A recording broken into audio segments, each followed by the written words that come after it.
Howdy, folks. Happy Tuesday. 6 days and counting till the NHL trade deadline, and we'll discuss the latest news and rumors. We don't have Russ today. Russ is I know he had some recording to do for his other responsibilities, and I think he's going to the Flyers game tonight, and he's got an appointment for one of his dogs, which are like his children. So Yes. and there's nothing wrong with that.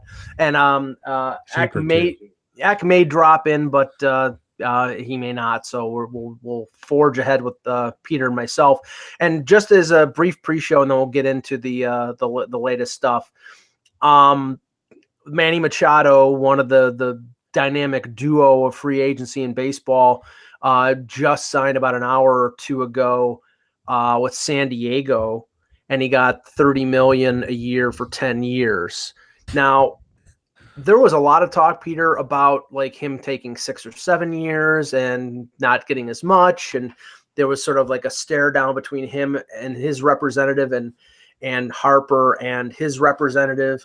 And now he gets the 10 years, but he doesn't go to the place that he wanted to go. And Russ said something on our group chat. He believes that the Major League Baseball Players Association is sort of saying, you've got to sign the big deal. And, then you can in 2 years say, I want to be traded and go anywhere you want. But if there's a deal out there where it's 10 years and $30 million a year, and you're not getting the money from where you want to go, you got to take the money.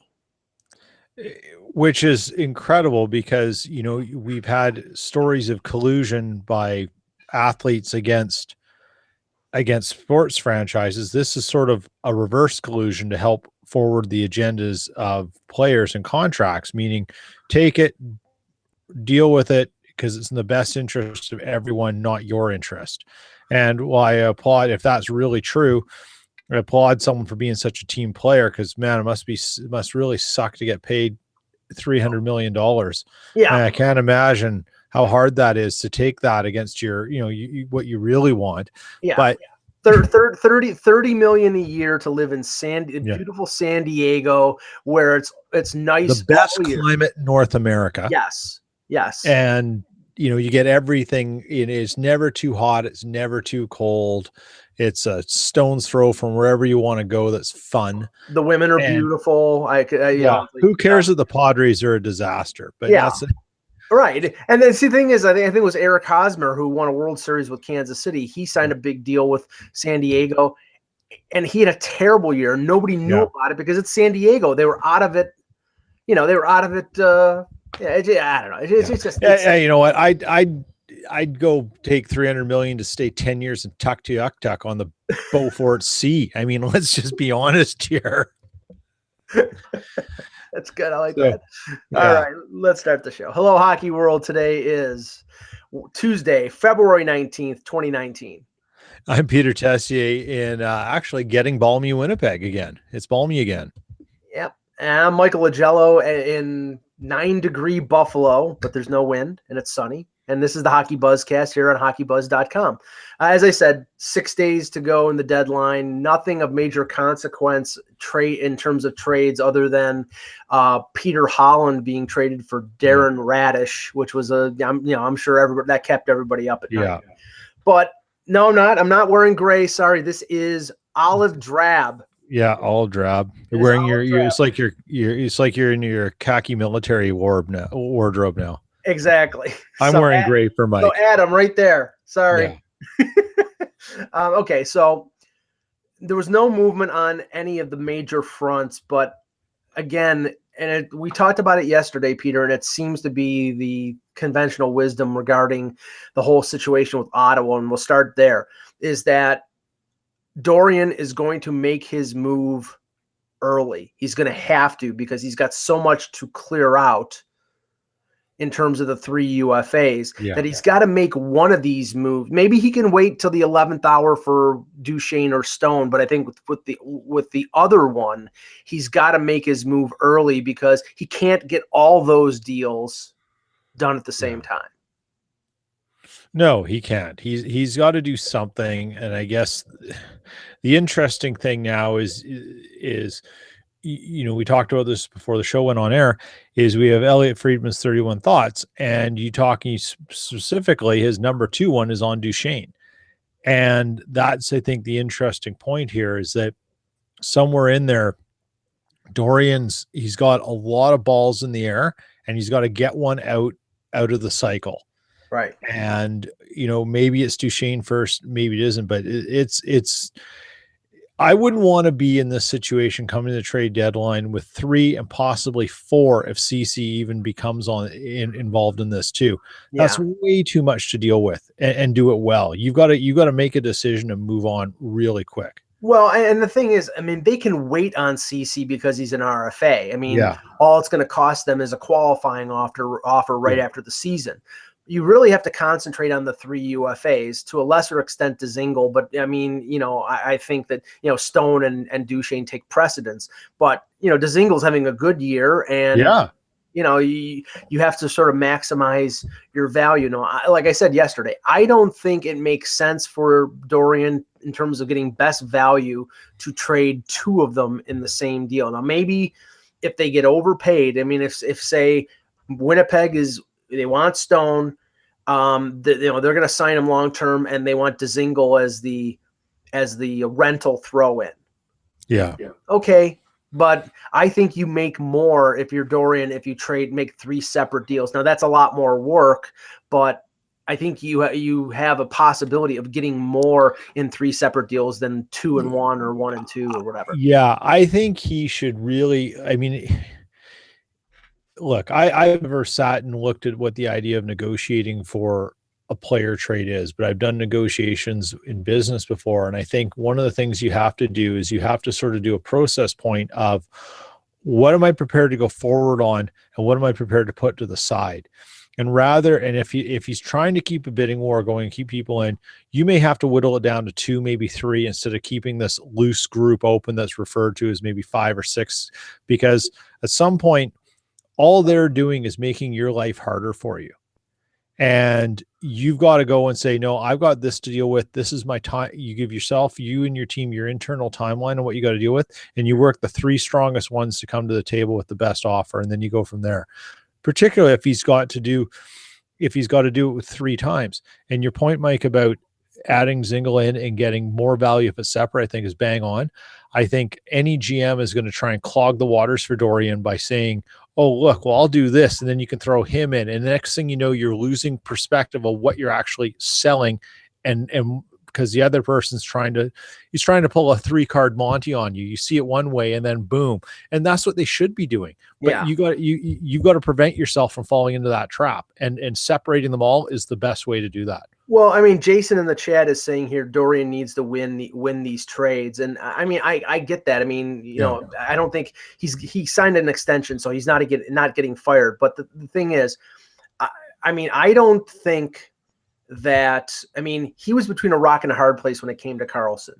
He got taken to the cleaners on Hoffman, and he got embarrassed on the Hoffman deal. In these deals, he has, now you can say he has less leverage as you get closer to 3 p.m. on Monday, because these guys can walk for nothing and they have to move them. But this is where he can reap a good reward, is playing off teams competing against each other like Nashville and Winnipeg. I mean, wouldn't it be weird? And maybe he wants to make these deals simultaneously. Wouldn't it be weird if he trades Duchesne to Nashville and he trades Stone to Winnipeg? So it's basically an arms race, and he gets paid off on both of them, and both of them cancel each other out in terms of a deal. Exactly. And here's and just let's make that even more fun. He trades Stone to Winnipeg, Duchesne to Nashville, and if we believe what Elliot Friedman has to say, Nashville's interested in extending him. Right. So we know the Jets want to extend Stone, and the winner in all this is Joe Sakic, who basically wins the lottery and doesn't have to take on a contract. Yeah, like, and then they're all in the same division. I mean, and then he trades Dzingel to Calgary, and the 3 top teams in the West. I mean, Dorian has the ability to make the West an absolute mess. Yeah. but and it doesn't help him in the least. No, but the thing, right? It doesn't help any of them. They're getting but it helps him in terms of getting that big return back. And it's like, you have to play these guys off of each other. Now the thing is, if you do it simultaneously, maybe then you don't, like if you say you make the Stone deal, and then now Nashville really has to be hungry to make a deal for Duchesne. Maybe you get more because they're desperate. But but according to Friedman, it's like it's not just Nashville; it's Columbus. It might be the Islanders. I mean, I don't think Calgary. And Calgary. I don't think there's going to be a problem right now for any of these players in terms of Dorian getting value. I think he's going to get many offers. Now, they may be a rental price, and he may get. I think the only thing he gets, if it's a team like Winnipeg who wants to sign Stone, is he gets the conditional first. Maybe it's a second if he doesn't sign, and a first if he does. Yeah, I think there's another, just on that note too. So we've talked about this yesterday. I wrote about too some of the cap implications. Well, Patrick Laine, if he's not top 10 in goals, and it doesn't look like he's going to get there with the amount of games left, right, he forfeits his $1.8 million bonus. So which works out to like 7 something, according to Cap Friendly, who tweeted this out today, which is very interesting. So that changes some dynamics of what the Jets can take on at the deadline. Now, the danger is what if you do get someone in there and all of a sudden Laine heats up? It's a double-edged sword. I mean, you got to be pretty sure about that. But where I was going with this is one of the beliefs is that the Jets may have to remove some salary obligation, and if because of those salary bonuses to Connor and Laine. But if things are moving around, that's an interesting variable that says maybe they can take it on without having to have someone retain salary, because they will have enough at the end of the year. It sounds to me, and appearances can be deceiving, but we know Dorian was in Winnipeg for a while, and he focused a lot of his attention on the Manitoba Moose. Yeah. If you think about it, I mean, we're assuming, and when we talked yesterday about Stone, we're mentioning names like Roslovic or Connor, or and I'm like, could this be a strict prospect deal because of the fact that Ottawa's got financial restraint? It could it be Logan Stanley, and I mean Roslovic's on his ELC. I mean, something like that, where they're just Ottawa's so cap strapped or financially strapped that they're looking to get the best return, but they're also looking to pay the least amount of money. Yeah, exactly. And they, and if you also, referring back to Friedman, you talked about some of the prospects and what they have there. That's also the age gap too. They want them all coming in together. Right. And Stanley would play into that. I mean, who else is on the Jets that might be of interest? Well, I mean, Mason Appleton's with the big team, but he was with the Moose. There's that possibility. I don't think Chevy wants to trade Sami Niku, but there could be like CJ Seiss.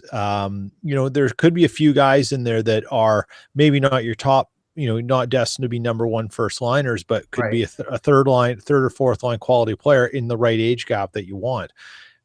It could be, it could absolutely be that way. Yeah. It's a really interesting point. And in the chat, Esmir's like, if I'm Winnipeg, I have to unload Little or Ehlers. You can't unload Little unless he agrees. Right. And Ehlers you could, because it was a second contract, but based on what he did before this year, why would you want to? Yeah. I think the interesting thing, it depends on what side of the coin you are with the Jets, is if someone's expendable and you're looking at your 3 wingers and you have to go and say, I've got Laine coming up, I've got Connor coming up, and I've got Ehlers under contract for 5 more years. 5 more years. Sorry, I couldn't remember the 6 day. 5 more years. I probably have a better, if Ehlers maintains what he is, I probably can get better value of him someplace else, because he's only $6 million. And I could probably unload Connor. And because we're not sure, Kyle Connor is a great talent, but we're not sure if he's someone who needs a certain line mate with him because he basically scores when he's only with Scheifele and Wheeler. Right. So if you need that with him, that's telling you a little bit about him. And does that make him expendable? Because he might not, you get Mark Stone. Where does he play? I mean, face it, folks. I mean, basically, these teams like Toronto and Winnipeg are not going to be able to keep everybody. Yeah. That's why, and we'll talk about the Leafs in a little bit. They have Kapanen, they have Janssen, they have Nylander, and it's all great. And they have a couple wingers down in the minors who I think are going to be good too. The problem is you can't in a cap system keep them all. It's impossible. I mean, we've talked about it. Connor's an RFA, Laine's coming up. The Trouba situation in Winnipeg and in Toronto, it's you've got Janssen, you've got Kapanen, you've got Marner. Somebody eventually is going to have to go. And that's why we've always said Winnipeg and Toronto. I mean, yes, we're sticking to the teams we cover here, and I know it's not always exciting for everyone, but their solution to their problems is actually a trade with each other. Like it really is on paper. It doesn't mean it's going to happen, but it solves so many challenges for them with a number one right D for Toronto. Right. And then if you have to trade Connor to get something, you can get back depth wingers that replace your pipeline for Winnipeg if you're giving up. I mean, there's a lot of solutions there. Well, let's switch to the Leafs for a second because I just wrote about this, and the rumors, a lot of talk about this yesterday came from Bob McKenzie and Darren Drager. And not that I'm going to shoot it down because there may be valid interest, but I'm a little concerned about the talk that the Leafs have made inquiries about Adam McQuaid. And I know that Russ was rubbing his hands with glee because, Adam McQuaid is a limited player. He's 32 years old. He's injury prone now. He's been a veteran of the Atlantic Division wars. He's not a bad player, but the concern I have, and the price would probably be within range for the Leafs and Tampa, who's the other team that was rumored to be interested. It's probably going to be a mid-round pick. They gave up a fourth and a seventh to get him. So if they get a fourth back or a third back, then I think the Rangers will be relatively happy. The problem is, and I look at the situation with Mike Babcock, and I look at his, for lack of a better word, prejudices. He likes veterans. Mm-hmm. He likes left-right combos. Mm-hmm. Okay. They have 5 lefty defensemen and 1 righty, Nikita Zaitsev.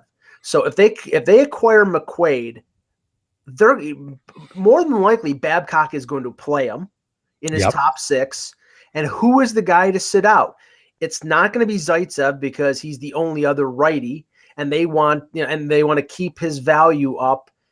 With the likelihood of possibly him being traded in the summer, if you bench him, if you make him a 7th defenseman making $4.5 million, you can't give him away in the summer. So you have to keep playing him.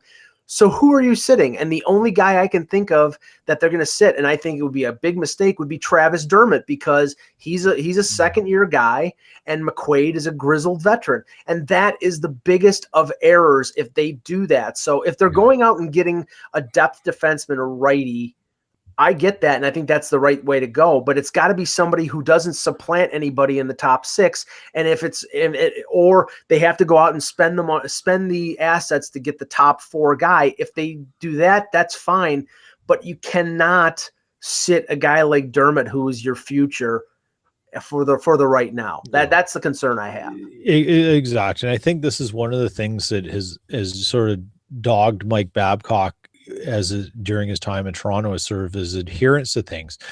And the thing that I think keeps the fan base at ease is, one, the Leafs have an incredibly deep talent pool and can play their way out of a lot of sort of those coaching, the coaching stubbornness. But Mike Babcock's also a good teacher, and that he can coach himself out of some of that too, but not only for so long. And when you get into a series against Boston, or if the Leafs go where they're supposed to go and believe they're going to get there against Tampa, you can't rely on a McQuaid to be that role against those teams, because he's going to get beaten. He's going to cost you eventually. He's not there for those games. He's there for a purpose, but that's not the purpose you should be using him as. Plus, he spent 9 years of his career in Boston. You're going to bring him in to be be the heavy player against all of his best buddies. I mean, that's to me that exactly. Now, somebody in the chat and somebody earlier this morning made the same suggestion that Steve did. They could play 7D and 11 forwards. And, that means double shifting Matthews or double shifting Tavares. I would say that's possible. But the thing is, Babcock is a creature of habit, and he's gone 12-6, I think, every game this year. So he's not going to go 11-7 in the playoffs. He's not going to switch it up that much. And, honestly, in the first round series last year, Bruce Cassidy outcoached Babcock. So, I mean, it's very possible that they're in on this. It's very possible that he goes to Tampa. Victor Hedman got hurt yesterday. I don't know how serious it is. I haven't heard anything, so that would indicate to me it's not a serious thing. But I mean, there are a number of things, and we'll talk about them as they come up. But that was the big thing out of Toronto, and I just a little fearful of that kind of move. If they move out a lefty, if they sold Gardner as a rental, and they brought in a top four to sort of counterbalance, get a return for Gardner and bring in the top four guy that you're looking for. Friedman said that that Dubas went to see Anaheim and Vancouver earlier this week. Yes, there's been talk about Montour and Manson, and then on the Vancouver side, there's been talk about a never-ending talk about Chris Tanev, who's hurt, who's injured now. Who's injured right now. So I mean, there are other options out there. I mean, I don't know about the Carolina thing. It keeps coming up. They keep scouting each other. I think that's more of a summer move, but it could happen. Anyway, so we'll move off the Leaf page. Wrote about talk regarding Wayne Simmons. It seems, Peter, that the main focus now is Wayne Simmons and Tampa. And Tampa's scary enough as it is. I mean, I watched a little bit of the game last night against Columbus, and Columbus played really well, and Tampa didn't play that great, and Tampa was up 5-0. It's like they're so good that they can get away with half their players not playing well. They're so far ahead. I wonder if, come a certain point in time, they're going to start resting guys like Bowman did with the Red Wings.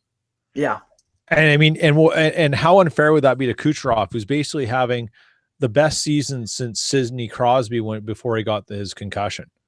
And I know some people saying it's the best season since 2000 or something, when Lemieux came back from his cancer treatments or whatever. It's unbelievable what he's doing. 99 points in 60 games.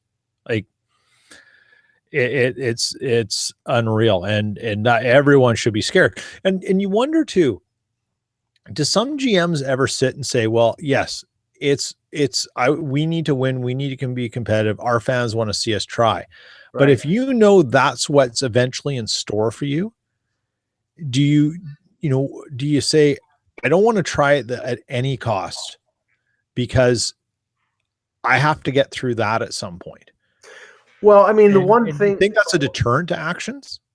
I mean, the one thing is that, Tampa, they have such a deep reservoir of talent, ready to come into the NHL. I mean, not only, guys that are playing fourth line guys or bottom six guys like Cirelli and Adam Ernie who can move up, but, Taylor Radish or Mitchell Stevens or Cal Foot's going to be on their blue line next year with all these free agents. I mean, they've got assets. And the thing is if they move one or two of them to improve their chances, remember, this is a team that got to the Stanley Cup final and lost. They got to game 7 of the conference final and lost.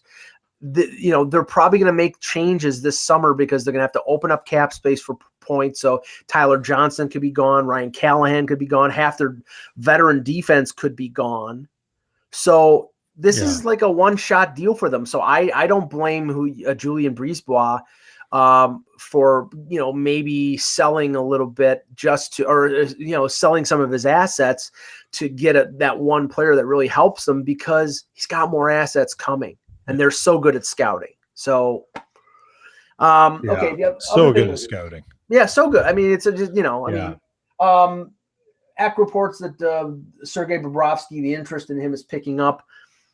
The only thing I'm hesitant about, and I'm not doubting that because anybody who needs a goaltender is looking at Bobrovsky, is that whether Bobrovsky wants to go there, and he has all the control. Yeah. I mean, apparently, he told Columbus management earlier in the year that he was open to going other places, but they never asked him for a list. Yeah. And okay, so if you don't ask him for a list, then how do you know? It's like, I mean, Columbus is a head scratcher because they're declining. Carolina's surging. They could miss the playoffs. And I've said this before, Peter, the biggest disaster in Columbus is not Panarin leaving for nothing, is not Bobrovsky leaving for nothing. It's both of them leaving for nothing. They keep them and they miss the playoffs. That's the biggest disaster. Yep, absolutely. And I don't, just to make things even crazier, if you go back to 31 Thoughts again, Friedman's talking about Wenberg being available and needing a change. Like it's a storm, and it's kind of flying under the radar a bit, right? Well, that was in connection with the Duchesne deal, and the thing that's concerned, and that might very well be the case. But do you really think that Ottawa, in their current circumstance, wants to take on a guy making over $4 million who's got no goals at even strength? It's like somebody trading for Valerie Nikushkin right now. Well, exactly. It's and that's that's if you had to move him and that was the situation, you should have been calling Chiarelli when he still had a job, because that's he would have sat there and he would have done a great match for Lucic. The gift that keeps on giving. Yeah. Just one little note here. I believe, I wasn't sure. I'm not sure if it was Keith Gretzky or another official of the Edmonton Oilers, but they indicated that they were not going to send Puljujarvi down to Bakersfield. And then yesterday I noticed they put him on injured reserve. So it just keeps getting more hilarious. I mean, and anyone who's been on Twitter has seen the article from the Edmonton Journal. It's been quote tweeted 100 times. Yes. And it's not from the usual suspects who come from the Edmonton Journal. It's Chowski and that's fine. He's a well-known guy out there, but it's not from some of the more the Kool-Aid drinkers. But it asks a whole bunch of questions and it talks about Puljujarvi. And I mean, it's how not to handle a prospect 101. And this, you just wonder what the collateral damage is down the pipe and the trust, and what's going to happen when, Edmonton tries to make a move and they want to get players, and there's just this level of fear about going there. I mean, any team that doesn't, any player that has a limited, like a modified no trade clause, right? And they say they have to have say they only had to choose 5 teams not to go in there. Edmonton's in that 5. Yeah. And, and if you're signing a deal today, you want to make sure you don't end up in Edmonton. You want the Edmonton clause. That's what everyone's going to have. Any team but Edmonton. Yeah. Right. I mean, that's how bad it is. Well, yeah. And then the thing was, and it used to be any team but Winnipeg or any team but Calgary, because they were part of the Canadian assistance program. They weren't spending to the cap, and it was cold up in Alberta and up in Manitoba. And I'm like, okay, if you build it, they will come. You got Paul Stastny to waive his no trade clause to go to Winnipeg. Why? Because they have a chance to win. You got Blake Wheeler at the last point in his career to sign a deal to stay in Winnipeg. You got Dustin Byfuglien after his deal to stay in Winnipeg. You got Mark Scheifele to commit to 8 years, not 5, and let's see how we're doing and I'll get out. Right. And you're right. You've got to build an organization that doesn't pander to the players, but makes them feel that they're part of something and they belong, and that the organization's heading in the right direction. I mean, let's if you're on LinkedIn, and you see, I can't go onto my LinkedIn account any day and see some article or post from someone in my network who's sharing what millennials value in the workplace. And money is so far down the list on so many of these surveys and topics. And it's who's coming into the league right now? Who's it made up of? Millennials. Yeah. And they need to see something. And no wonder they're crossing teams off. And Ottawa's probably crossed off on, it's probably number 2 after Edmonton. Well, I mean, this is symptomatic of what's going on in all the professional sports. Yeah. We're talking about Machado at the very beginning. Now he was a victim of the fact that, the big market teams, their salary, like the Yankees weren't going to spend $30 million on Machado. Neither were the Red Sox. So he had to take his money where he could get it. And like I said, it's not exactly a bad thing to go to San Diego, but look at what's going on in the NBA right now with Anthony Davis, with exactly. Kawhi Leonard, who, basically made not a veiled threat, but he said something about Toronto being cold and Toronto having to wear a jacket when you're outside. I mean, come on, everybody in Toronto. I hope for the best for you, because you want you win an NBA title, and then that'll assuage all your fears. But if they don't win and he goes to market, he's not coming back to Toronto. He's going to the Clippers. He's going to the Lakers. All these guys want to go where they want to go. They want to go where their lifestyle is. Yeah, they want South Beach. I can understand. Yeah. In the NBA, there's a different element to lifestyle, I think, than there is in the NHL. You just don't get a lot of NBA players who come from Canada. It's just they're a small segment, and Canadians still produce the majority of NHL players, and how long that lasts is another question. But they can identify at least with some things. And so what they do choose is they choose for lifestyle. What's a great place to play? You know what? There's a ton of great NHL cities. What's a great organization to play for is a different thing. I love in the chat, somebody says, Mike, please don't speak of things that you don't know anything about. I'm assuming you're talking about the NBA. Talk to me in July. Yeah. Queen Dedine, I think that's your name. Talk to me in July. If Kawhi Leonard signs with the Raptors, I'm very happy for Toronto fans. But right now, even if they win an NBA title, he's going someplace else. Yeah. I don't think you're wrong. That's for sure. I hope you're not, but I don't think you're wrong. Yeah. And that's just it. And look, Toronto's a popular place for NBA players. They like going up there. There's a level of anonymity they can have when they come on road trips. Schedules have been allowed so that teams can spend the night there and stuff, because they can do some things. It's a cool place, but it doesn't mean you want to live there. And I get that. And the one thing, and I agree with what Masai Ujiri did in terms of, he knew he wasn't going to win with the team that he had, so he rolled the dice and he went and got Kawhi Leonard. That's fine. I mean, that was a good move, and that may pay off in a championship. I think what Dubas is doing with the Leafs is a smart thing, because he is like, okay, he goes out and he signs Tavares, Toronto kid, wants to come back, wants to play for his team. They paid him big money, but he wants to win a Stanley Cup. He traded for Jake Muzzin, Ontario kid. Yeah. When all things are equal, sometimes being a fan of a team and being from that team's area is what swings things. Now, for years, it was, okay, you're overpaying them. They're over the hill. You're bringing these guys back, or you're spending $5.25 million on David Clarkson. They're smarter now. They're getting good players. They're getting them in their prime. They're being more selective.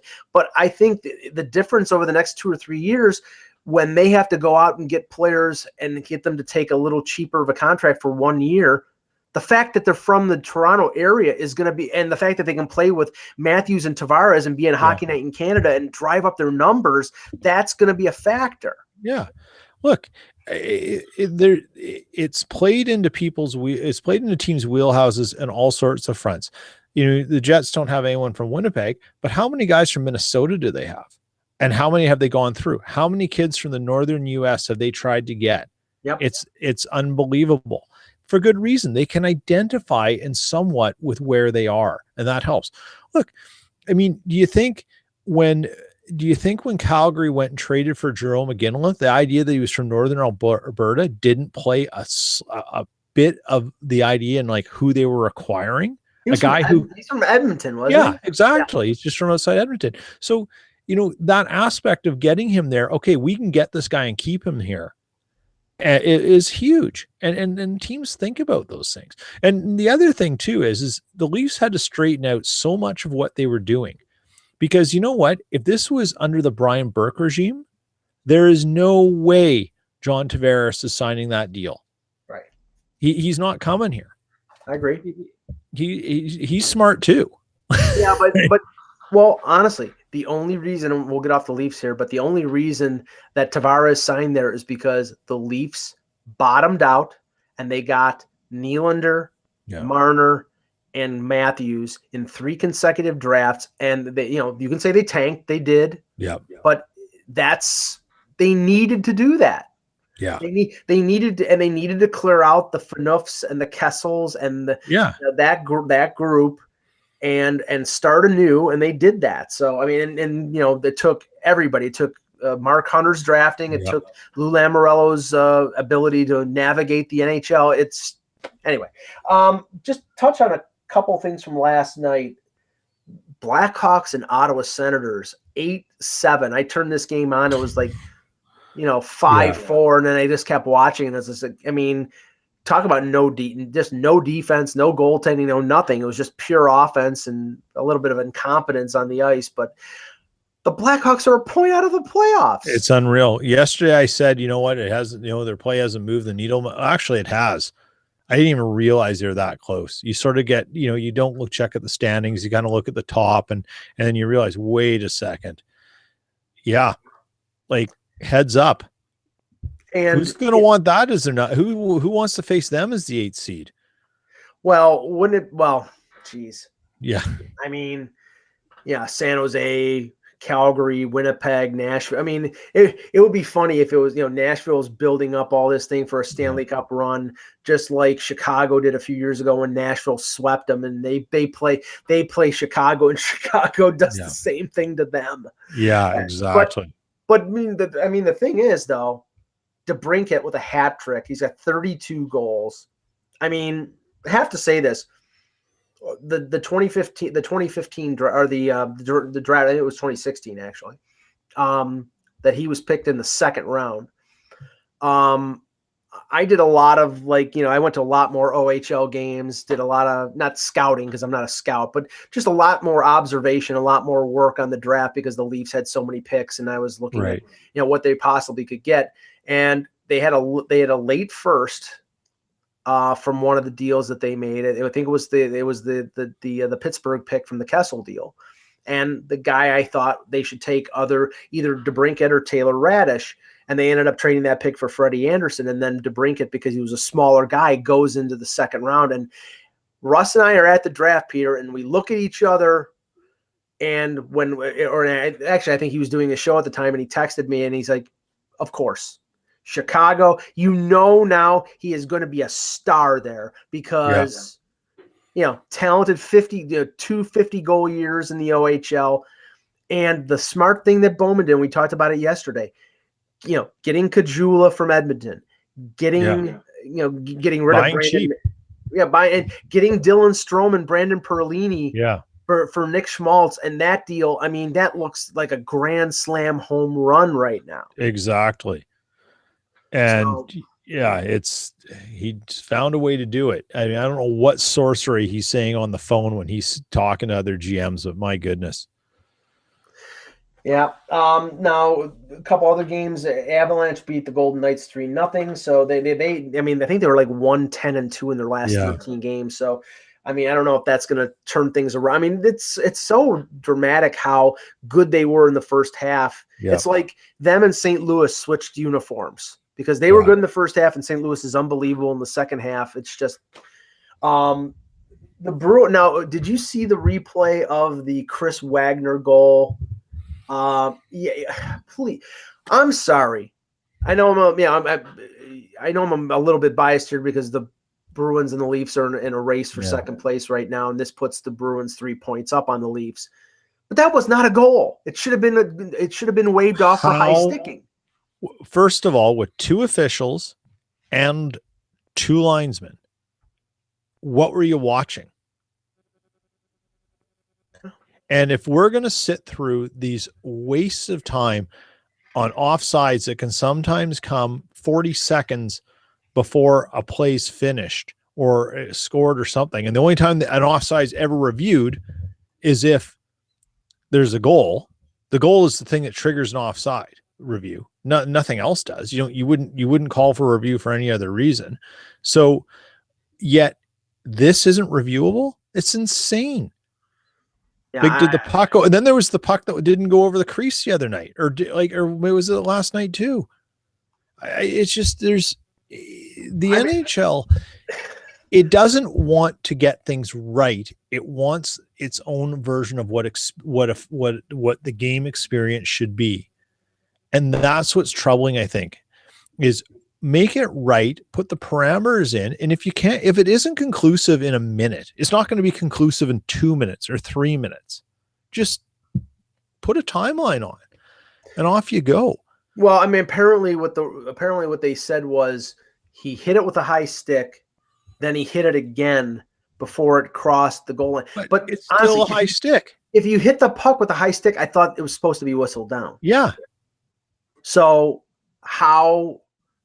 I mean, that was costly for San Jose because they're in a tight race with Calgary and they lose a point. So, and Peter DeBoer after the game apparently said something to the effect of, "I'm sure tomorrow we'll get a call from the league apologizing." Yeah, which I thought was pretty witty. It's witty and it should happen. It's a joke, and we somehow. What I don't understand is why is there not more uproar around the stuff from the board of governors and the GMs who, like, you can't possibly like this. Mm-hmm. Like, you can't possibly think this is okay. But I said it last year and it didn't pan out, but I think it will happen eventually this year. There is going to be a play in this playoffs that costs somebody a series. Yeah. And there's going to be a riot in management somewhere, because if it's a game 7 thing and it's a review and and it's something like akin to anything where close to Brett Hull, there is going to be somebody that's completely losing their crap. So, I mean, I hope that's not the case, because that, with my luck, it'll probably be the Leafs. And honestly, if it happens to the Leafs, things will get changed, because you will have the hockey media blowing up like crazy if it's Toronto. Oh yeah. I mean, it needs to happen in a way that is meaningful, obvious, and compels change. And the unfortunate side of that equation is a team has to suffer just like the New Orleans Saints suffered. Right. And that's what sucks about it. And the one thing that really is troublesome around the NHL compared to the NFL, and while particularly this year, there's been a lot of comparisons to quality of officiating and such, the NFL had the ability to say we were wrong or something didn't work right. They admitted there was a mistake. Would that ever in a million years happen in the NHL? Not only would they never say that, they'd come up with a concocted story that would just infuriate people more. Till my dying day, Peter, I'm watching the Brett Hull goal. I'm watching the Brett Hull goal, and I was watching it because at that point, I think it was on ESPN and it was on Hockey Night in Canada, and I was watching the ESPN broadcast because I think it was whoever the play-by-play. It wasn't Bob Cole. I'm not sure it was Bob Cole. I think it was Houston at that point, and I preferred listening to it wasn't Emmerich. But anyway, I was listening. And ESPN showed the replay of the goal. Hockey Night in Canada did not show the replay of the goal until they were skating around the ice with the cup. Yeah. So, I mean, I think it's better than it was then, but I don't know how much. Yeah. So, all right. It's some bad rules. They got to change them. Yeah. Some questions here. We'll start. We got a Winnipeg question here from Esmir. If Trouba isn't re-signing in Winnipeg, what do you want if you're Chevy? Well, the Trouba situation is complex because Chevy's gone out and he's asked, and the ask has been an equivalent player like Trouba. The problem is there's very few teams and very few trades that ever happen where you're basically swapping parts that are the same part and saying, well, this player is going to fit better here and this player is going to fit better over there, but they're the same player, right-handed defenseman or a left wing. Right. It just doesn't happen very often. So the Trouba issue is a complex one because first, they have to find a place where he's going to sign and wants to play to maximize the return. That's the only way to get value. The only way to get second. Second, they have to find, not only does it have to be a place, there has to be someone on that roster or within that organization that provides value back that the Jets can have. So there's two things that make it difficult.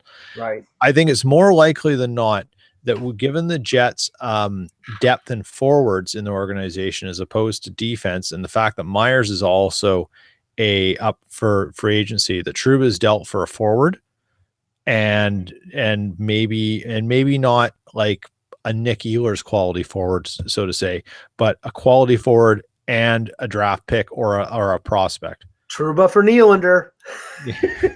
Here we go. Here we go. Connor's on the way out. By the way, Beantown Bruins in the chat was basically saying we're biased, that should have been a goal and not a no goal. I mean, okay, come on.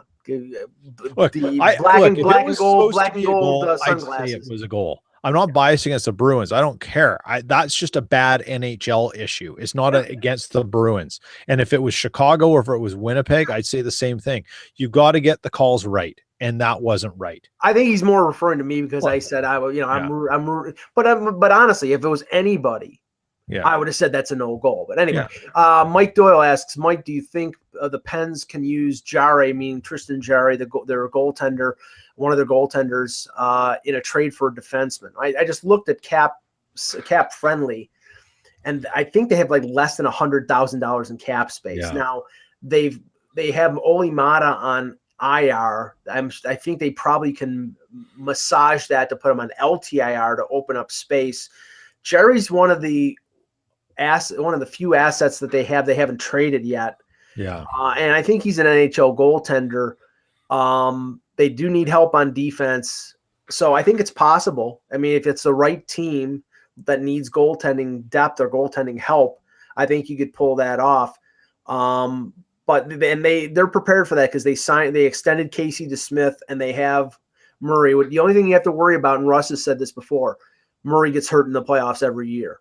Yeah. And if that happens, and if you trade Jarry, then it's Casey DeSmith and who? So that's the one thing you have to be concerned about. I think, again, to go back to, if you look at the Penguins situation, at some point they want to go all in. They want to win because that window is getting tighter and tighter, or it's closing more and more. But given what Tampa Bay is doing, you sort of have to just spending any more than they have is probably not wise if it's going to come from prospects. Right. Adam asks, what are the Sabres doing after tonight's game? Probably going out for a beer. Yeah. But no, if they lose, they're 6 points out right now. I think, the players are not saying they're quitting or we've given up, but I mean, you keep losing and you've been the worst team in record-wise in the league since I think January 1st. I mean, the writing's on the wall. I don't think they're gonna move Skinner. Because Skinner has control of, I think he has a no move. So, and I think they want to sign him. They want to bring him back. So I don't think they're going to try to alienate him by asking him to waive the no move or no trade. They might trade Pominville. I could see them trying to get rid of Bogosian's contract if they could find a sucker stupid enough to take it. But one more year. One more year after one more year at 5.3, I believe. Ugh. Carson asks, could you see Carolina making a move for Eric Stahl or Kevin Hayes at the deadline? Not Eric Stahl. I could see Hayes as maybe a rental, but I think the thing is, I like Hayes, but I think they're looking more for a scoring winger. That's why I keep going back to, they're looking at Kappen and they're looking at Janssen. They were when Tarasenko was possibly on the market, they were looking at Tarasenko. So I don't know about, is Eric Stahl's a rental and he played there and so, and his brother is there. So I can understand that and he would help them in scoring, but I don't know if I'm Carolina, if I'm Don Waddell, would you give up what you have to give up to get a rental in Eric Stahl? Depends what the price is. I mean, the price is going to be heavy. I mean, the price, he's cheap. He's $3.5 million. Yeah. I believe. I mean, even teams. It's going to be a first-round pick. I think that first-round pick is worth more to Tom Dundon than Eric Stahl is. Yeah. That's me. Esmir, would Marcus Johansson be traded for a second-round pick? Well, that's probably what the price would be, second-round pick. I think a lot of these level B guys, the Zuccarellos, the Kevin Hayes, maybe Kevin Hayes will get a first, but a lot of the second level forwards are going to go for like a second and a third, second and a fourth. They're not going to get first-round picks, but you'll get draft picks for them, decent draft picks. Let's see here. Mike, what do you think the Capitals are going to do at the deadline? Well, I know Elliot Friedman said on 31 Thoughts that they were looking for the 2019 version of Michael Kempney. They're looking for like sort of a cheap guy that they can bring in that really fits a role that they need. Now, I think what they're going to do is they're going to trade Burakovsky. That opens up cap space, so that gives them a little flexibility because they're deep enough at forward that they can do that. Yeah. Go ahead, Peter. No, I was saying, yeah, I agree. Esmer reminds me it was Gary Thorne who was doing the broadcasting on ESPN. Oh, right. He was really good. I think he's now doing Baltimore Orioles baseball.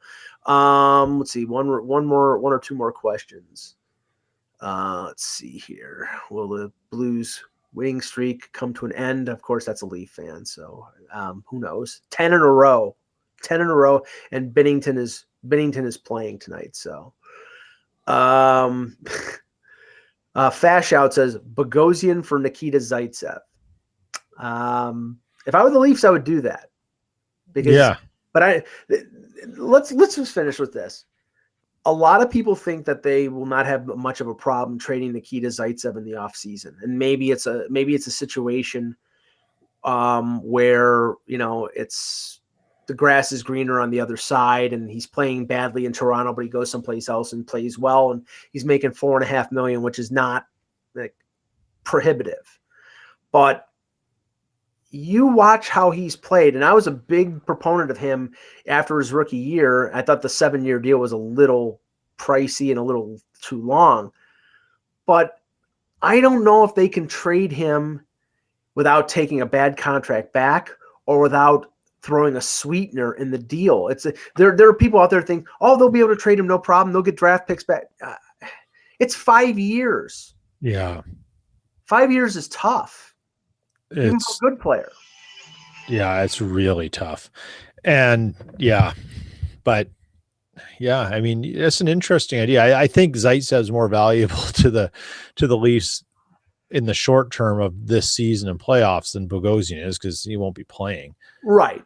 But it's more the cap relief of 5 years versus 1. And I mean, Bogosian's a righty too, I believe. So he is. Yeah, but I mean the problem is if you trade for Pesce and then you move out Zaitsev, or if you trade for another right-hand defenseman and you're trading Zaitsev, you still have one right-handed defenseman.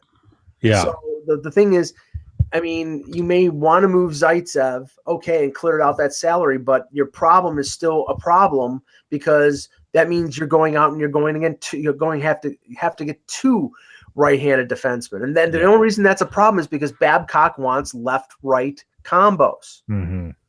It seems to be a thing for him. So we'll see. All right. Good show. We'll be back tomorrow. I believe it'll be at 1:00, but I'll send that out tomorrow morning to let everybody know. For Peter Tessier, I'm Michael Agello. Thank you for watching. And remember, without the buzz, it's just hockey.